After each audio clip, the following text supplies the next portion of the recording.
Amaran media அன்பு நேயர்களுக்கு இனிய மாலை வணக்கம். முதலாவது அவங்க குவைத்தோட தினார் ரேட்டை பார்த்துடலாம். ஒரு தினார் இந்தியாவின் மதிப்பு 289 ரூபாயாகவும், ஒரு தினார் இலங்கையின் மதிப்பு 984 ரூபாயாகவும் உள்ளது. இது அல்முல்லா எக்ஸ்சேஞ்சோட ஆன்லைன் ரேட்டாகும். அடுத்தது அவங்க குவைத்தோட தங்க விலையை பார்க்கலாம். 1 கிராம் 24 கேரட் தூய தங்கத்தின் விலை 38 தினார் 214 ஃபில்ஸ் ஆகவும், 1 கிராம் 22 கேரட் தூய தங்கத்தின் விலை 35 தினார் 42 ஃபில்ஸ் ஆகவும், 1 கிராம் 21 கேரட் தூய தங்கத்தின் விலை 33 தினார் 437 ஃபில்ஸ் ஆகவும், 1 கிராம் 18 கேரட் தூய தங்கத்தின் விலை 28 தினார் 661 ஃபில்ஸ் ஆகவும் உள்ளது. அடுத்ததா வாங்க செய்திகளுக்குள்ள போகலாம். குவைத் நாட்டின் மாண்புமிகு முதல் துணை பிரதமர் மற்றும் உள்துறை அமைச்சர் அவர்கள் சகோதர நாடான பாலஸ்தீன நாட்டின் தூதர் அவர்களை வரவேற்றார் என தெரிவிக்கப்பட்டுள்ளது. மேலும் நேற்றைய தினம் காலை உள்துறை அமைச்சகத்தில் உள்ள தனது அலுவலகத்தில் குவைத் மாநிலத்திற்கான சகோதர பாலஸ்தீன அரசின் தூதர் அவர்களை வரவேற்றார் என தெரிவிக்கப்பட்டுள்ளது. குவைத்தில் மிகப்பெரிய போதைப் பொருள் கடத்தல் கண்டுபிடிக்கப்பட்டுள்ளதாக தெரிவிக்கப்பட்டுள்ளது. மேலும் 6 லட்சத்திற்கும் அதிகமான மாத்திரைகள் மற்றும் துப்பாக்கிகள் பறிமுதல் செய்யப்பட்டுள்ளதாகவும் தெரிவிக்கப்பட்டுள்ளது. உள்துறை அமைச்சகத்தின் கூற்றுப்படி இந்த நடவடிக்கையின் மூலம் சுமார் 5 லட்சம் கேப்டகன் மாத்திரைகள் மற்றும் 1 லட்சம் லெரிக்கா கேப்சூல்கள் மற்றும் வெடி மருந்துகளுடன் கூடிய 2 துப்பாக்கிகள் பறிமுதல் செய்யப்பட்டுள்ளதாக தெரிவிக்கப்பட்டுள்ளது. தைமாவில் உள்ள அவரது வீடுகளில் அடுத்தடுத்த சோதனைகளில் கடத்தப்பட்ட போதைப் பொருள் மற்றும் ஆயுதங்கள் கண்டுபிடிக்கப்பட்டுள்ளதாகவும் தெரிவிக்கப்பட்டுள்ளது. போதைப் பொருள் கடத்தல் மற்றும் கடத்தலுக்கு எதிரான அதன் உறுதிப்பாட்டை மீண்டும் உறுதிப்படுத்தியுள்ளதாக உள்துறை அமைச்சகம் தெரிவித்துள்ளது.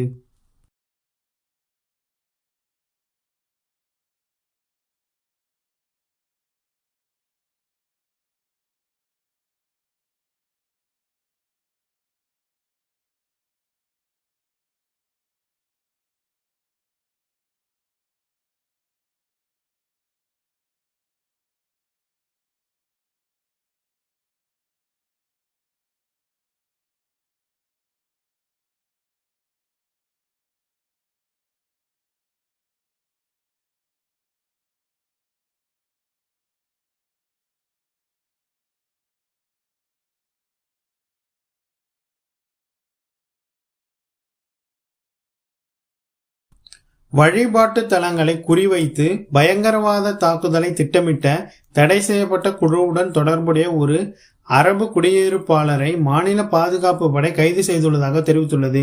மேலும் நாட்டின் பாதுகாப்பை குறைமதிப்பிற்கு உட்படுத்தவோ அல்லது சமூகத்தின் பாதிப்பை அச்சுறுத்தவோ துணிந்த எவருக்கும் எதிராக நாங்கள் உறுதியாக நிற்பதாக உள்துறை அமைச்சகம் தெரிவித்துள்ளது.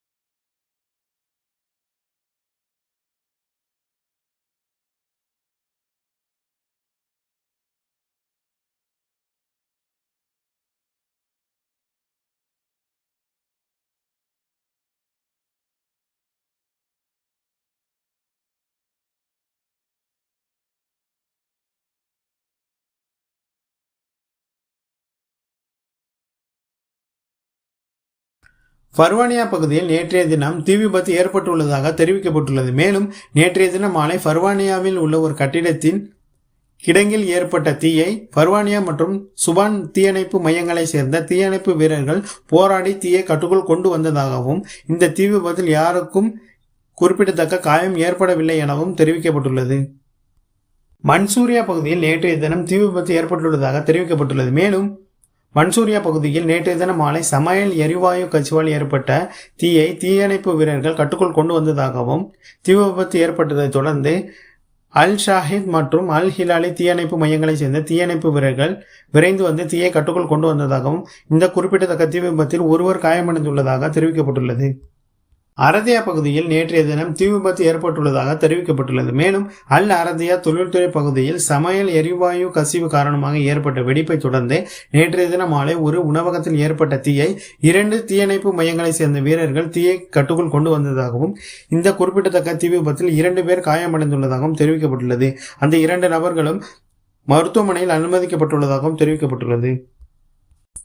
பொது தீயணைப்பு படை அல் அரதியா தொழில்துறை பகுதியில் ஆய்வு பிரச்சாரங்களை மேற்கொண்டதாக தெரிவித்துள்ளது. மேலும் இந்த ஆய்வு பிரச்சாரத்தின் விளைவாக விதி மீறல்களில் ஈடுபட்ட 33 கடைகள் மற்றும் நிறுவனங்களை நிர்வாக ரீதியாக மூடியதாகவும் 109 அறிவிப்புகள் மற்றும் 13 எச்சரிக்கைகள் வெளியிடப்பட்டுள்ளதாகவும் தெரிவிக்கப்பட்டுள்ளது. தேசிய குழுவின் சமீபத்திய முடிவுகளில் 17 நபர்களின் குடியுரிமையை ரத்து செய்துள்ளதாக தெரிவிக்கப்பட்டுள்ளது. குவைத் தேசியவாத விசாரணைக்கான உச்சக்குழு 17 நபர்களின் குடியுரிமையை ரத்து செய்யும் 2 முடிவுகளை வெளியிட்டுள்ளதாக குவைத் அல்யோம் அதிகாரப்பூர்வ வர்த்தமானியின் பின்னிணைப்பில் நேற்றைய தினம் வெளியிடப்பட்ட அதிகாரப்பூர்வ அறிவிப்பில் தெரிவிக்கப்பட்டுள்ளது. குவைத்தில் எதிர்வரும் புதன்கிழமை அதாவது நாளைய தினம் வரை புழுதி காற்று வீசும் என தெரிவிக்கப்பட்டுள்ளது. மேலும் திங்கள் முதல் புதன்கிழமை வரை அதிகப்படியான மணல் நிறைந்த காற்று வீசும் என்று வானிலை ஆய்வுத்துறை இயக்குனர் அவர்கள் தெரிவித்துள்ளார். மேலும் வடமேற்கில் இருந்து உயர் அழுத்த அமைப்பின் நீட்டிப்பால் பாதிக்கப்படும் என்றும் இதனால் மிதமான முதல் வலுவான வடமேற்கு காற்று மணிக்கு 55 கிலோமீட்டருக்கும் அதிகமான காற்று வீசும் என்று தெரிவித்துள்ளார்.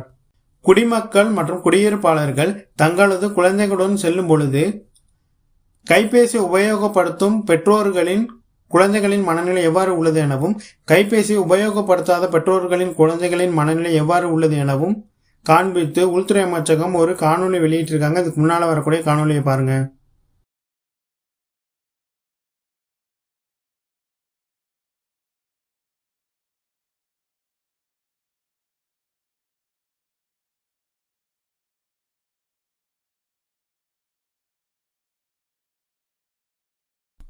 அதேபோல் ஷா பகுதியில் உள்ள துவார் அதிகப்படியான குப்பை குளங்களாக காணப்படுவதாகவும் துர்நாற்றம் வீசுவதாகவும் தகுந்த அதிகாரிகள் உரிய நடவடிக்கை எடுக்க வேண்டும் என தெரிவித்து ஒரு குடிமகன் காணொலி எடுத்து உள்துறை அமைச்சகத்திற்கு அனுப்பியுள்ளார். இதுக்கு முன்னால வரக்கூடிய காணொலியை பாருங்க. شوف يا الهاملي، شوف هذا دوار منطقة الشعب، هذا قبل من أحلى الدواوير.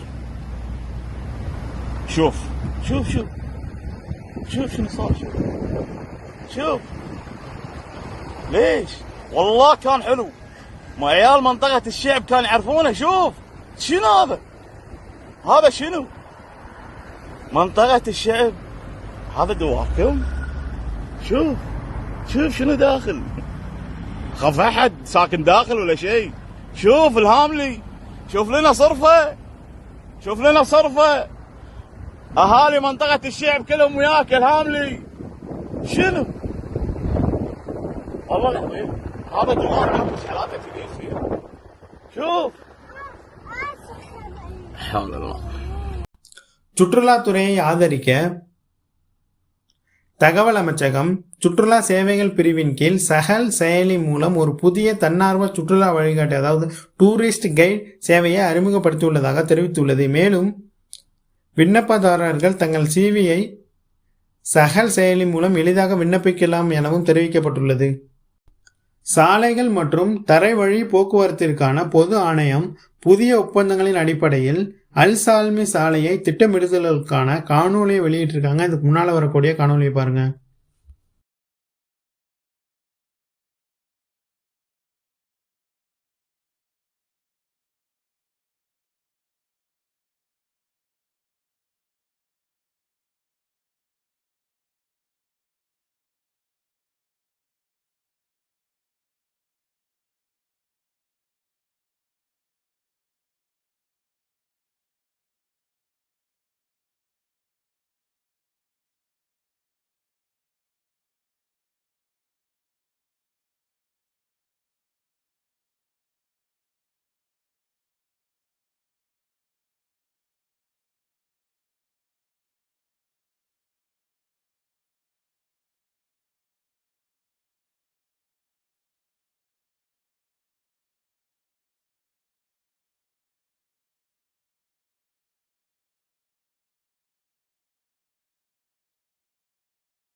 கடைசி வரைக்கும் பார்த்தவங்க அனைவருக்குமே மிக்க நன்றி. மீண்டும் உங்களை அடுத்த வீடியோவில் சந்திக்கிறேன். நன்றி, வணக்கம்.